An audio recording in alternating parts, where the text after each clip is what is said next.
ஏன் பிறக்கணும்? என்ன கூட நேர்ந்தாலம்மா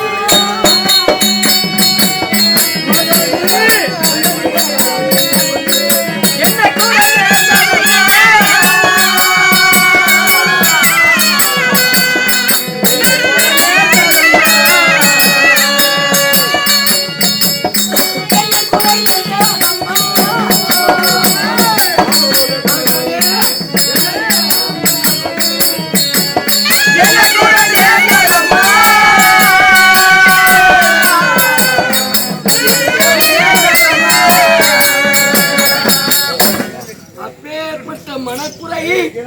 உன்னை பார்த்து பெண்கள் ஏற்றுவதற்கு என்ன காரணம்? அப்பா என்ன காரணம்? காரணம் உங்களுக்கு தெரியாதா? அப்பா இந்த தாய்க்கு சொந்தக்காரன்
சொந்தக்காரரு யாருப்பா?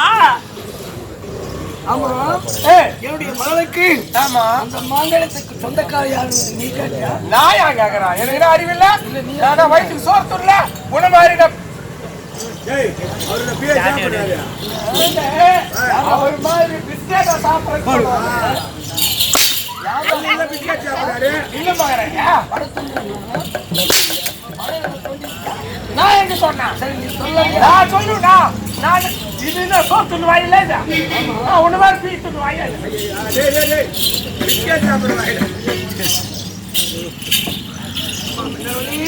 அப்பா இந்த மாங்கலத்துக்கு சொந்தக்காரர் இதுவரைக்கும் உனக்கு தெரியாமல் இருந்தது. பெண்களெல்லாம் பார்த்து பேசுகிறார்கள் உன் கழுத்திலே வந்த மாங்கல்யம் இந்த மாங்கலத்துக்கு சொந்தக்காரர் யார் என்று கேட்கிறார். ஆமாப்பா, யாருப்பா? அம்மா அப்பா அப்பா சொந்தக்காரர்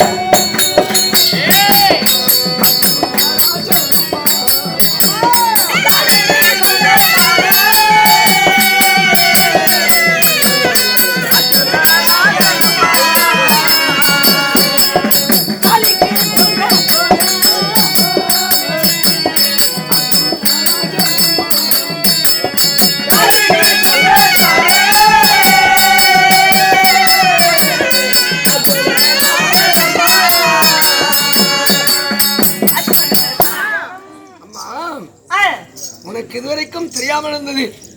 பஞ்ச பாண்டவர்கள் கேள்விப்பட்டிருக்கிறார்கள். நீ உனக்கு தெரியாது. எனக்கு தெரியாது. 32 லட்சணம் பொருந்தியவன் ஆணழகன் என்று சொல்வார்கள்.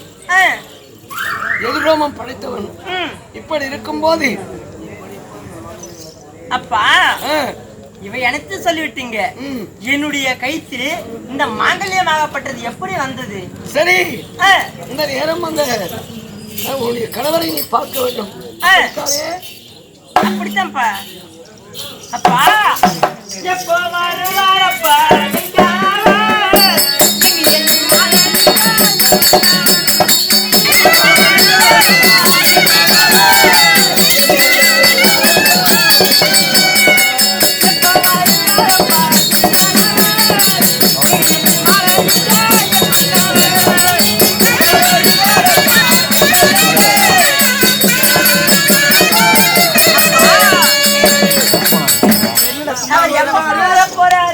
எப்ப விடுவாரு? எப்ப வருவாரு எப்ப விடுவாரு?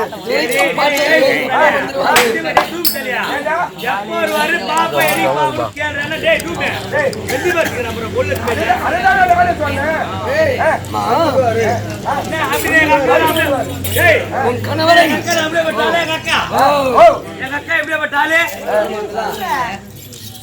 அக்கா எப்படி கேக்குறேன் எப்போ வருவாரு எப்ப பாப்பாரு அந்த மாதிரி எவ்வளவு விடுவாரு சொல்லு எப்போ வருவாரு பசங்கள்லாம் என் மகளுக்கு அதிகமான சக்கரை தண்ணி ஊத்துற மாதிரி கம்பெனி நீங்க மட்டும் கொஞ்சம் சொல்லாவாங்க இந்த பல்ப் வெளிச்சத்துல பட்டு அப்படியே உன் கணவரை நீ பார்க்க வேண்டும் என்றால் ஒரு மண்டலம் சிவபூஜை செய்ய வேண்டும். ஒரு மண்டலம்? ஆமா. அப்படி செஞ்சோம்னா அண்ணவரை நீ நேரடியாக பார்க்கலாம். ஏம்பா அவ்வளோ நாள் 48 நாள் சும்மா அது கிட்ட சரி பழுத்து வந்துதாக்கா பழுத்து வந்துக்குது நான் சொல்லும் வார்த்தை திட்டக்கூடாது. எப்படி? அவரோ சிவபக்தன். யாரு? என்னுடைய கணவர். ஆமா. உன்னை பார்ப்பதற்கு நான் ஏற்பாடு செய்றேன். நீ பூஜைக்கு வேண்டிய ஏற்பாடு செய். பார்க்க ஏற்பாடு சரியா? நான் உள்ள போயிட்டு தயார் பண்றேன். பூஜை முடிச்சு எங்க வருவாங்க? பூஜைக்கு வேண்டிய ஏற்பாடுகளை நீ பாரு. உனது கணவன் வருவதற்கு வேண்டிய ஏற்பாடு ஆகட்டமப்பா. ஐயோ இந்த சங்கதி அந்த தருமர் தம்பி அர்ஜுனன் தவம் செய்யும் நேரம் என்னுடைய மகளுக்கு மாங்கல்யமாக சுட்டினான் என்று பெண் பாவம் பொல்லாது என்பார்கள்.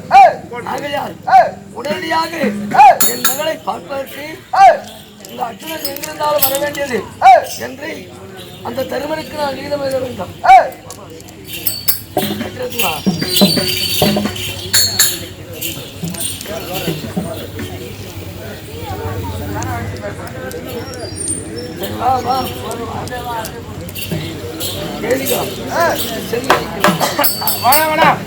சொல்லுங்க அப்படியே எழுதிக்கிறேன்.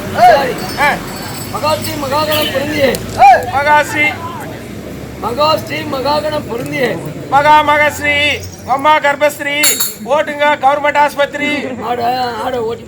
நீங்க சொன்னீங்களே மகாராஜ் அதெல்லாம் எழுதிக்கிறேன். மகாஸ்ரீ மகாகணம் நீ அத்தியா சொல்லிங்க மேல சொல்லியா? இந்திரபிரஸ்தம் ஆண்டு வரக்கூடிய தர்மருக்கு நாகராஜன் எழுதும் மடல். நாகராஜன் எழுதக்கூடிய மடல் சின்னஞ்சிறு வயதில் என் மகளுக்கு மின்னலொளி என்பவளுக்கு திருமாங்கலத்தை சூட்டி வந்து விட்டார். இந்த நேரம் உன்னுடைய தம்பி அர்ஜுனன் எங்கிருந்தாலும் மேகலோகம் வந்து என்னுடைய மகளை பார்த்து விட்டு போக கிடவது. என் மகளை பார்த்து விட்டு போக வேண்டும். இப்படிக்குதான் வச்சுட்டுமா இப்படிக்கு மேகராஜன் எழுதக்கூடிய கடிதம் என்று தெரிஞ்சுக்கணும். சீக்கிரம் அந்த தருமருக்கு தெரிந்து உபராயப்பட்டினத்தில் எதுவுமே கொடுக்கணும். ஆமா அப்படியே சீக்கிரம் இந்த லிங்கத்தை கண்டவுடன் நிச்சயம் அர்ஜுனன் வருவார் என்று எனக்கு நம்பிக்கை இருக்கு. ஆமா அதுவும் அந்த தருமர் என்ன எழுதியிருக்காரோ ஆமா தருமருக்கு எழுதிருக்கிறீங்க. ஆமா தருமர் சொன்ன அண்ணா சொல்ல தட்ட மாட்டாரு. சரி வந்துடுவாரு. ஏற்பாடு பண்ணு.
ஜெயம் ஐயா ஜெயம் ஜெயம் இன்னொரு யாரை பற்றி சொல்ல வேண்டும் என்றால் ஆணவகத்தான் 5